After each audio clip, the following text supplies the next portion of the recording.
Hi friends, welcome to my channel. ఈరోజు recipe ఏంటంటే గోకరకాయ masala curry ఎలా తయారు చేసుకుందామో చూద్దాం. ముందుగా స్టవ్ వెలిగించి ప్యాన్ పెట్టుకొని పల్లీలు వేయించుకోవాలి.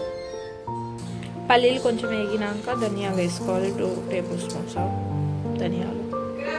ధనియాలు పల్లీలు వేగినాక నువ్వులు వేసుకోవాలి 1 టేబుల్ స్పూన్. ఇప్పుడు వెల్లిపాయలు వేసుకోవాలి. మన టేస్ట్ తగ్గట్టు మిర్చి పౌడర్, సాల్ట్ మన టేస్ట్ తగ్గట్టు. స్టవ్ పైన కుక్కర్ పెట్టుకొని ఆయిల్ పోసుకోవాలి. ఆయిల్ హీట్ అయినాక జీలకర్ర ఆవాలు వేగినాక ఆనియన్, పచ్చిమిర్చి వేసుకోవాలి. మంచి వేగించాలి. ఇప్పుడు పసుపు వేసుకోవాలి.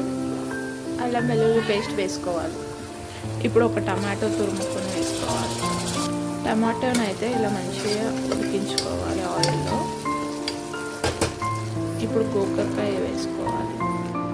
గోకరకాయని ఆయిల్లో వేసుకున్నాక ఇట్లా మంచి మిక్స్ వేసుకొని మూత పెట్టుకొని మంచిగా ఉడికించి మధ్యలో తీస్తూ కలపాలి. గోకరకాయ ఇలా ఆయిల్లో వేగాక మనం మిక్సీ పట్టుకున్న పల్లీల పౌడర్ మొత్తం వేసుకొని మంచి మిక్స్ చేసుకోవాలి.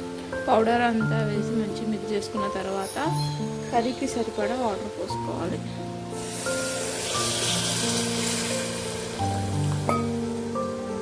కొద్దిగా గరం మసాలా వేసుకోవాలి.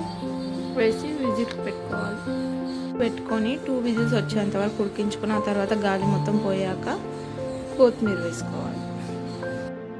ఇలా గాలి మొత్తం పోయాక కొత్తిమీర వేసేసుకుంటే కొత్తిమీర పుదీనా వేసుకుంటే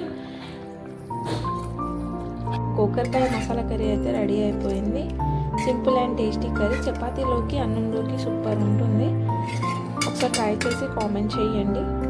మరెన్నో వీడియోస్ కోసం నా ఛానల్ని సబ్స్క్రైబ్ చేసుకోండి. Thanks for watching this video.